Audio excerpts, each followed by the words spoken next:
Pelajar sering terlupa membawa nota atau bahan pembelajaran ketika di dalam kelas. Masalah ini sering berlaku dan dapat menjejaskan kesediaan pelajar untuk belajar.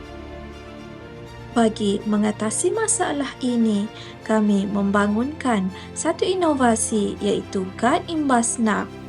Inovasi ini melalui proses lakaran dan pembangunan yang sistematik dengan mengintegrasikan teknologi kod QR dan aplikasi digital menggunakan aplikasi Glide. Oleh itu, pelajar dapat mengakses nota digital secara pantas.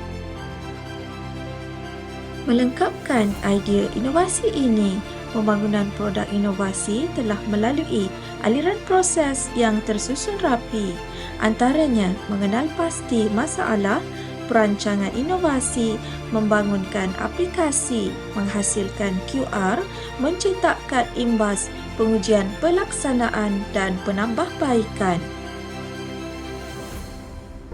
Memperkenalkan kad imbas NAP, inovasi pembelajaran digital yang moden dan praktikal. Dengan hanya satu imbasan QR code untuk akses nota dengan pantas, mudah dan tersusun. NAP ringan dibawa, mesra pengguna dan boleh digunakan di mana sahaja.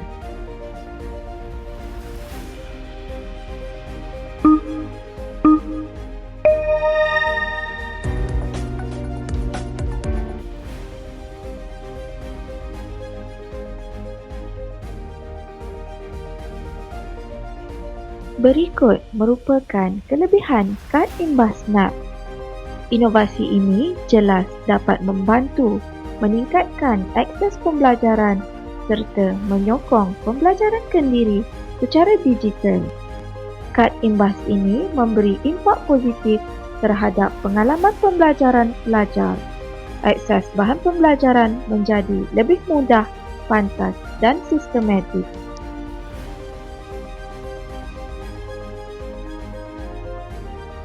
Berdasarkan pengujian dan data yang diperolehi, pelajar kini mampu mengulang kaji secara kendiri pada bila-bila masa dan di mana sahaja.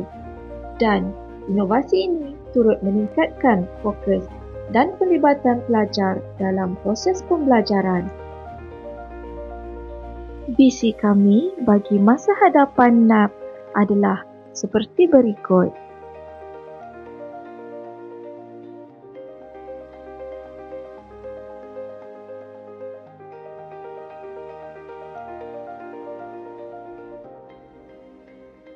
Kad imbas NAP bukan sekadar nota digital tetapi satu transformasi pembelajaran pintar ke arah pendidikan masa depan.